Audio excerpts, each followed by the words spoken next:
Assalamualaikum warahmatullahi wabarakatuh. Saya Erina Januarti dari kelas 13 IJB akan mempresentasikan praktik kerja lapangan saya di PT Indocipta Hasta Perkasa.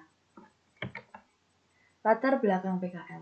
Praktik kerja lapangan adalah suatu bentuk penyelenggaraan pendidikan keahlian profesional yang memadukan secara sistematik dan sinkron antara program pendidikan di sekolah dengan program penguasaan keahlian yang diperoleh melalui kegiatan kerja secara langsung di dunia kerja industri untuk mencapai suatu tingkat keahlian.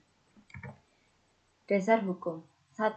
Undang-Undang Nomor 20 Tahun 2003 tentang Sistem Pendidikan Nasional. 2. Peraturan Pemerintah Nomor 19 Tahun 2005 tentang Standar Nasional Pendidikan. 3. Peraturan Menteri Pendidikan dan Kebudayaan Nomor 20 Tahun 2016 tentang Standar Kompetensi Lulusan Pendidikan Menengah Kejuruan. 4. Instruksi Presiden Nomor 9 Tahun 2016 tentang revitalisasi sekolah menengah kejuruan. Tujuan PKL. 1. Untuk memperkenalkan siswa pada dunia usaha atau dunia industri. 2. Melatih keterampilan yang dimiliki siswa sehingga dapat bekerja dengan baik. 3. Menambah dan mengembangkan potensi ilmu pengetahuan, pengalaman, dan sikap profesional siswa sebagai bekal untuk memasuki dunia usaha atau dunia kerja. 4. Meningkatkan mutu dan kualitas pendidikan kejuruan melalui peran dunia kerja industri sehingga membentuk lulusan yang berkualitas. 5. Meningkatkan efisiensi proses pendidikan kejuruan dan pelatihan tenaga kerja yang berkualitas. Manfaat PKL bagi peserta didik. 1. Meningkatkan ilmu yang telah diperoleh dari sekolah. 2. Menambah wawasan dunia kerja. 3. Menambah kompetensi dan dapat menanamkan etos kerja tinggi. 4. Memiliki kemampuan produktif sesuai dengan kompetensi keahlian. 5. Memberi pengalaman dalam dunia industri dan dunia kerja. Manfaat PKL bagi sekolah. 1. Terjalinnya hubungan kerjasama yang saling menguntungkan. 2. Meningkatkan kualitas lulusannya. 3. Meningkatkan popularitas sekolah di mata masyarakat. 4. Mengembangkan program sekolah melalui sinkronisasi kurikulum. Manfaat PKL bagi industri. 1. Dunia kerja lebih dikenal oleh masyarakat sekolah. 2. Adanya masukan yang positif dan konstruktif dari SMK untuk perkembangan dunia industri. 3. Mendapatkan calon tenaga kerja yang berkualitas. Tugas dan tanggung jawab. Tugas dan tanggung jawab sebagai peserta praktik kerja lapangan. 1. Menjaga nama baik alma mater sekolah. 2. Melaksanakan kegiatan PKL minimal 6 bulan sebagai syarat 1 kelulusan. 3. Bersikap jujur, tanggung jawab, disiplin, dan bersikap sopan dalam melaksanakan praktik kerja lapangan. 4. Menaati peraturan dan tata tertib yang berlaku di tempat pelaksanaan praktik kerja lapangan. 5. Menjaga dan memelihara semua fasilitas yang ada di lingkungan PKL dengan baik dan hati-hati. 6. Mematuhi instruksi atau petunjuk yang diberikan oleh pembimbing, baik pembimbing di sekolah maupun pembimbing di tempat praktik kerja lapangan. 7. Berkomunikasi dengan guru pembimbing dan pembimbing di dunia usaha atau dunia industri terkait pelaksanaan praktik kerja lapangan dengan sebaik-baiknya.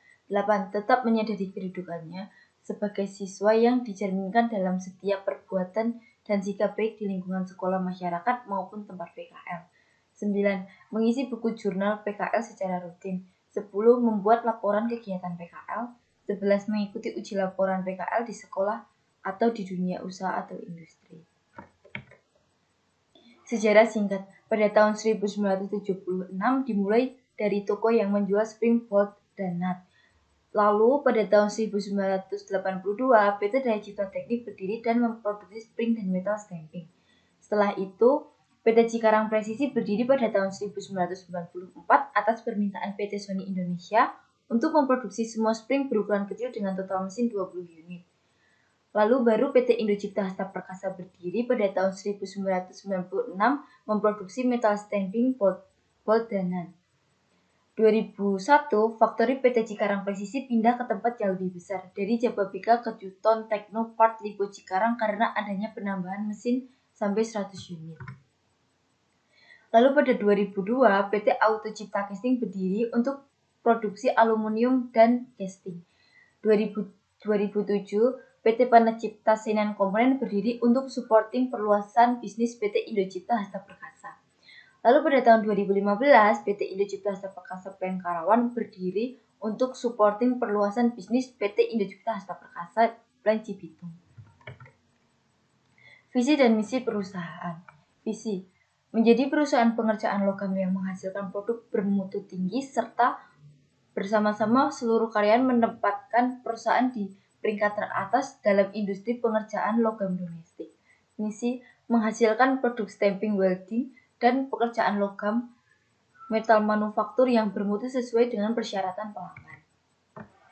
Peraturan perusahaan, jam kerja perusahaan. Untuk bagian PGA, akunting dan marketing, pada hari Senin sampai hari Kamis masuk pukul 7, pulang pukul 4. Pada hari Jumat masuk pukul 7 dan pulang pukul setengah 5. Bagian delivery dan produksi.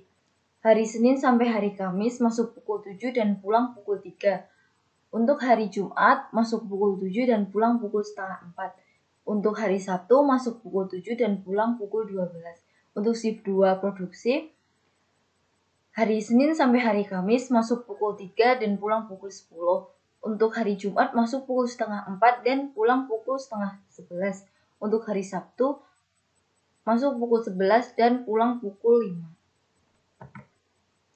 Peraturan perusahaan. Setiap karyawan wajib datang ke tempat kerja 15 menit sebelum jam kerja mulai. Sudah harus hadir. Pada waktu keluar masuk istirahat dan pulang kerja diharapkan tepat waktu sebelum bel berbunyi dilarang keluar dari tempat kerja. Setiap karyawan dilarang meninggalkan pekerjaan pada jam kerja tanpa izin tertulis dari kepala bagian dan diketahui oleh bagian personalia. Apabila karyawan tidak masuk kerja baik sakit ataupun hal-hal yang penting sekali, bersangkutan diwajibkan memberitahukan kepada atasan dan kepada bagian personalia secara tertulis dengan alasan-alasan yang sah dan surat keterangan dari dokter. Rekrutmen karyawan. Proses penerimaan karyawan dengan cara 1. Membuka lowongan pekerjaan melalui media cetak. 2. Memberitahukan lowongan pekerjaan kepada kalangan internal perusahaan. 3. Melalui yayasan atau jasa tenaga kerja. 4. Pemanggilan kepada pelamar kerja dapat dilakukan juga melalui telepon. Aspek yang dinilai dari pelamar kerja meliputi 1. Pendidikan dan pelatihan yang dimiliki pelamar. 2. Pengalaman kerja pelamar. 3. Kemampuan dan keahlian pelamar. 4. Umur pelamar. Berikut foto kegiatan. Lalu kegiatan PKL. Jobdesk saya adalah monitoring surat jalan keluar masuk, lalu membuat surat jalan, lalu memfollow up surat jalan yang bermasalah. Pertama, monitoring surat jalan keluar masuk. Monitoring surat jalan adalah ada satu kegiatan mengontrol atau memantau surat jalan. Surat jalan yang sudah diterbitkan harus tetap kita kontrol mulai dari pembuatan, pengiriman, status surat jalan, dan kembalinya surat jalan. Tujuan dari monitoring surat jalan adalah agar apabila ada surat jalan yang bermasalah dapat segera kita tindak lanjuti. Untuk monitor apakah surat jalan sudah kembali atau belum, untuk merekap masalah surat jalan yang belum kembali seperti kurang PTP, kurang JRN, atau surat jalan yang batal karena barang inji. Membuat surat jalan. Surat jalan adalah kelengkapan yang dibutuhkan dalam proses pengiriman barang antara perusahaan maupun dari pelaku usaha kepada konsumen.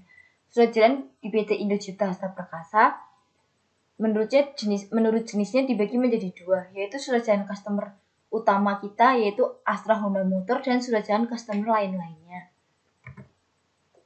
Flowchart pembuatan surat jalan. Admin menerima PO dari marketing dalam bentuk OS, DN ataupun manifest. Lalu menanyakan ke staf persiapan terkait stok barang, apakah stok barang tersedia atau tidak. Apabila stok barang tidak tersedia, maka kita tidak bisa melakukan pengiriman dan surat jalan tidak bisa dibuat. Lalu apabila stok part tersedia, surat jalan bisa dibuat dan bisa kita lakukan pengiriman. Untuk flowchart pembuatan surat jalan AHM kurang lebih sama seperti flowchart pembuatan surat jalan global, yaitu menerima data part orderan yang sudah dicek persiapan.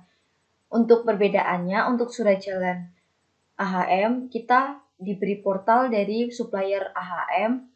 Jadi kita dapat memantau apakah ada orderan hari ini melalui portal tersebut. Lalu yang ketiga, pengecekan surat jalan kembali. Setiap surat jalan yang telah diterima customer pasti akan dikembalikan setelah ditandatangani oleh customer tersebut.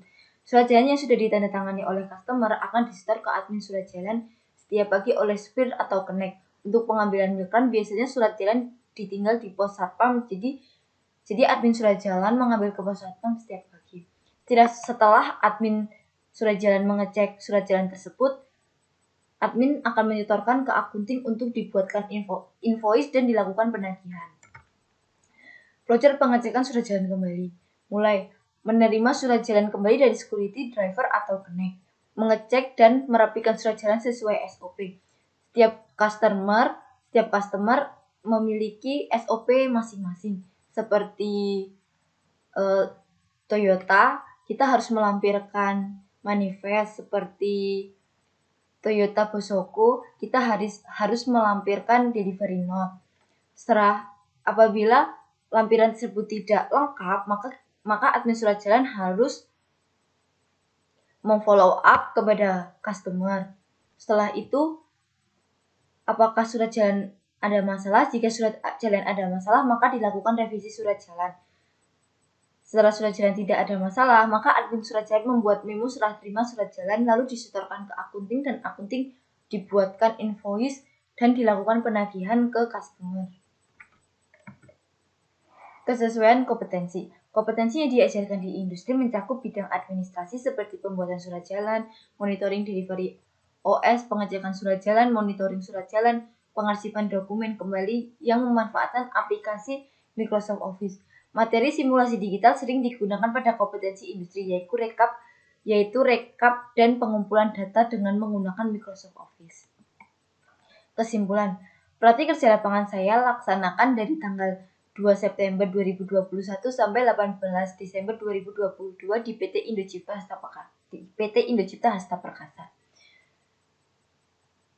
Di PT Indocipta Hasta Perkasa, saya diajarkan untuk lebih komunikatif, berpikir kritis dalam memecahkan masalah, bekerja secara tim, dan lebih teliti serta disiplin. Di PT Indocipta Hasta Perkasa, saya ditempatkan di Departemen Delivery bagian administrasi, yaitu mengurus surat jalan dan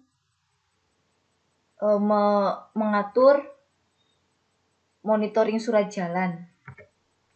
Saran untuk adik kelas. 1. Menjaga nama baik SMK Negeri 2 Klaten terutama paket keahlian teknik komputer jaringan atau sistem informasi jaringan dan komunikasi. Mencari informasi lebih awal untuk tempat praktik kerja lapangan. 3. Memulai mempersiapkan diri untuk melaksanakan praktik kerja lapangan. 4. Belajar membiasakan diri untuk mandiri atau bersikap dewasa dalam pola pikir dan perilaku agar dapat melaksanakan praktik kerja lapangan dengan baik dan benar. Menyiapkan mental untuk menghadapi dunia industri. Meningkatkan rasa percaya diri, selalu aktif dan komunikatif terhadap orang lain sehingga ketika berada di dunia industri bisa lebih mudah untuk menjalin komunikasi dan bekerja sama. Terakhir, mulai berarti tanggung jawab dari hal-hal kecil. Sekian presentasi saya ucapkan terima kasih. Wassalamualaikum warahmatullahi wabarakatuh.